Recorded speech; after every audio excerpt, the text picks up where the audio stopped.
नमस्ते, आप सभी का स्वागत है मेरे चैनल में चिराग एस्ट्रोलॉजी। और हम राहु की दशा की बात कर रहे थे। देखिए, राहु को समझना बहुत ज़रूरी है बिकॉज उसके बारे में बहुत सी बातें लोग जानते भी हैं, कुछ अच्छी भी है, कुछ बुरी भी है, कुछ सच्ची भी है, कुछ नहीं भी है। सो क्या राहु आफ्टर ऑल आखिरकार क्या रिजल्ट देता है, क्यों देता है? कोई भी इंसान अच्छा या बुरा नहीं होता है, परिस्थितियाँ उसको उस तरफ डाइवर्ट करती है कि उसे मजबूरी में ऐसा करना पड़ता है। सो कोई भी ग्रह अच्छा या बुरा नहीं होता है, वो परिस्थितियाँ उस कुंडली में जो होती है, वो कहाँ बैठा है, किसके साथ बैठा है, क्यों उसके साथ, कौन देख रहा है उसको, वो कहाँ देख रहा है, कौन सी राशि में है, कितनी डिग्री में है, वो सारा कैलकुलेशन हो तब जाके समझ में आता है कि वाई ये ऐसा क्यों बिहेव कर रहा है, ये ग्रह क्यों इतनी अच्छी पोजीशन में है फिर भी ऐसे बिहेव कर रहा है। अच्छा होना चाहिए इसका रिजल्ट, लेकिन नहीं मिल रहा है। बुरा होना चाहिए लेकिन नहीं मिल रहा है, अच्छा मिल रहा है। सो रीजंस होते हैं, परिस्थितियाँ, उस कुंडली की परिस्थितियों पे हमें देखना पड़ता है। विदाउट सिर्फ एक खोखा देख के कि खाका देख के हम बोल दे कि भाई ये कुंडली में तो ऐसा है, नहीं, ऐसा नहीं होता है। सो उसी तरह राहु जो है वो आपकी कुंडली में कहाँ बैठा है, कैसा उसका स्वभाव है, किस राशि में बैठकर देखिए जहाँ बैठता है उसके हिसाब से स्वभाव बदलता है। मैं बहुत नॉर्मल वे में आपको ये सब बताने की कोशिश कर रहा हूँ कि आप जिस चेयर पे बैठते हैं उस तरह से आप रिएक्ट करते हैं। सपोज आप टीचर हैं और एक चेयर पे बैठे हैं आपके स्कूल के क्लासरूम में, तब आप अलग बिहेव करते हैं। उसी तरह आप घर के चेयर पे बैठे हैं तो अलग बिहेव करते हैं। सो चेयर बदल गई यानी कि आपका स्थान भी बदल गया और राशि भी बदल गई। वहाँ लकड़ी की चेयर थी, यहाँ कुछ और चेयर है घर पे मस्त अच्छी सी, और स्थान बदल गया, स्कूल थी यहाँ पर घर है। तो स्थान बदला और चेयर को हम राशि पकड़े तो राशि भी बदल गई, तो बिहेवियर भी बदल गया। सामने देखने वाले लोग बदल गए, स्कूल के बच्चे हैं, प्रिंसिपल है, दूसरा स्टाफ है, आपका ऑफिस की जगह है, बदल गया ना व्यवहार। उसी तरह घर पे भी बदल जाता है। सो हर ग्रह के लिए ये लागू पड़ता है एवरी टाइम। जब भी हम किसी भी ग्रह की बात करेंगे, दशाओं की बात करेंगे, उसके रिएक्शन की बात करेंगे, तो ये मुद्दा आप समझ के चलिएगा कि वहाँ पर और यहाँ पर उसके रिएक्शंस क्यों बदल जाते हैं। सिंपल सा रीज़न, हमारी लाइफ में हम जो एग्जाम्पल है ये, उसको समझ के चलेंगे। पहले स्थान में राहु, उसकी बात करते हैं।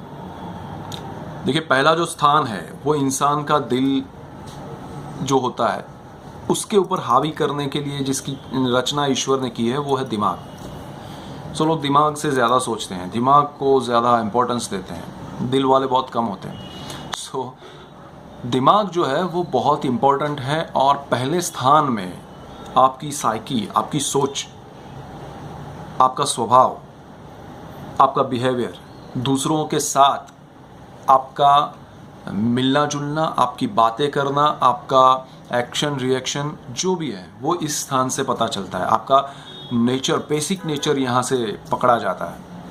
और अगर वहाँ पर राहु बैठा है, आप कुछ सोच रहे हैं कुछ बनने के लिए, तो भी यहाँ से पता चलता है कि हाँ, भाग्य की बात दूर होती है, सोच से पहले शुरुआत होती है किसी भी चीज़ की। तो सोच यहाँ से पकड़ी जाती है। और जैसे हम जानते हैं कि जैसा सोचते हैं वैसा बनते हैं, तो कैसा आप सोचेंगे और कैसे बनेंगे यहाँ से डिसाइड होगा। और यहाँ पर अगर राहु बैठा है तो सोचिए आप कैसा सोचेंगे। ये राहु आपको अच्छे राशि में बैठा है तो आपको बहुत अच्छा फल देगा।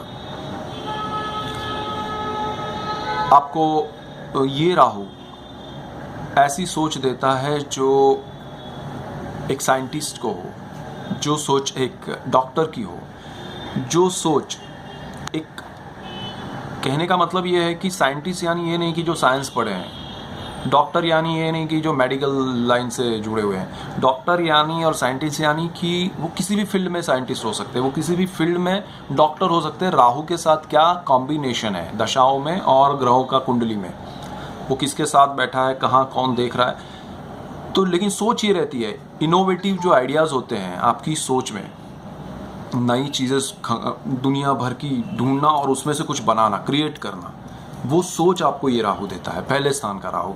और उस समय अगर उसकी दशा है तो उस दशा में वो सोच को वो आपको उस दिशा में लेके जाता है। आप घर पे बैठे हैं, गांव में बैठे हैं, दुनिया से दूर, आप ज़्यादा पढ़े लिखे नहीं हैं, लेकिन वो उठा के आपको दुनिया के सामने पटक देता है कि ये कर, ये दुनिया है जो तुझे देखना चाहती है, तेरे में जो है वो यहाँ दिखा। तो ये राहु आपको उठा के वहाँ ले जाता है। अब वो राहु जो है वो अगर कन्या में है तो ज़्यादा अच्छा आपको फल देता है। और उसमें सबसे इफेक्टिव क्या है कि कन्या में वो खुद का घर समझता है। कन्या राशि में 6 नंबर अगर लिखा है पहले स्थान में और वहाँ राहु बैठा है तो बहुत अच्छा है। बाकी सब राशियों में उसका फल ठीक है, लेकिन यहाँ पर बैठा हुआ राहु एक चीज़ ये भी करता है कि बिल्कुल सामने 7वां भाव है उसका, उसमें वो दृष्टि करता है। यहाँ दृष्टि की वजह से होता ये है कि आपका जो लग्न जीवन है उसमें वहाँ पर केतु भी बैठा है। राहु अगर पहले स्थान में तो केतु 7वें भाव में रहेगा।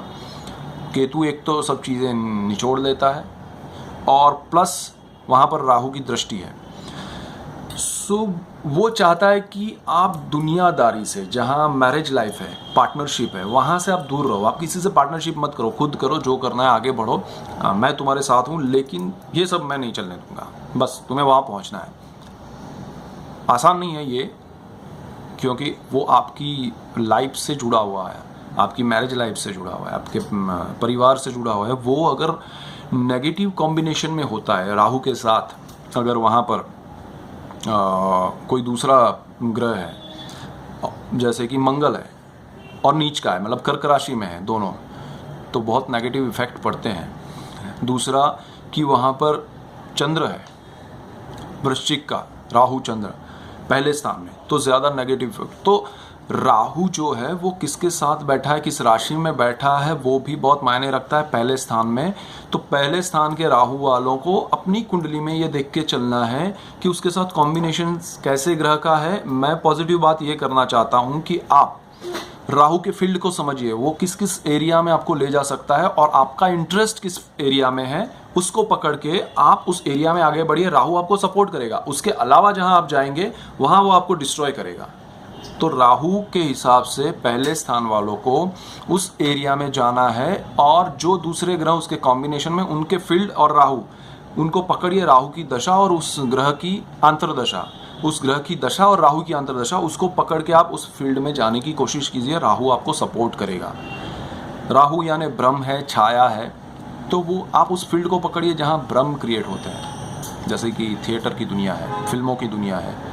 लेकिन आप उसमें एक्टिंग करेंगे, राइटिंग करेंगे, डायरेक्शन करेंगे, क्या करेंगे, तो वो भी आपको सोचना पड़ेगा दूसरे ग्रहों के कॉम्बिनेशन के हिसाब से। लेकिन राहु के हिसाब से आपकी सोच को आप कहाँ ले जा सकते हो, वो आप पकड़ के चलिए। मेरा ये कहने का तात्पर्य है। सो पहले स्थान में राहु वाले अपनी सोच को राहु के हिसाब से किस दिशा में ले जाए तो उनको प्रगति मिलेगी। अगर दूसरी दिशा में जाने की कोशिश करेंगे तो वो राहु आपको नहीं जाने देगा, उसकी दशा में खासकर। और जिनका एज 40 के आसपास का है, मतलब 30 एज से 44 तक के एज में राहु की दशा आपको बहुत ही अच्छा रिजल्ट देती है। आपको चाहे विदेश में भी भेज देता है तो भी आप पैसे बहुत कमाते हैं, नाम कमाते हैं। पैसा राहु बहुत कुछ देता है। 40, 41, 42 ये उसका गोल्डन पीरियड है, देने का समय।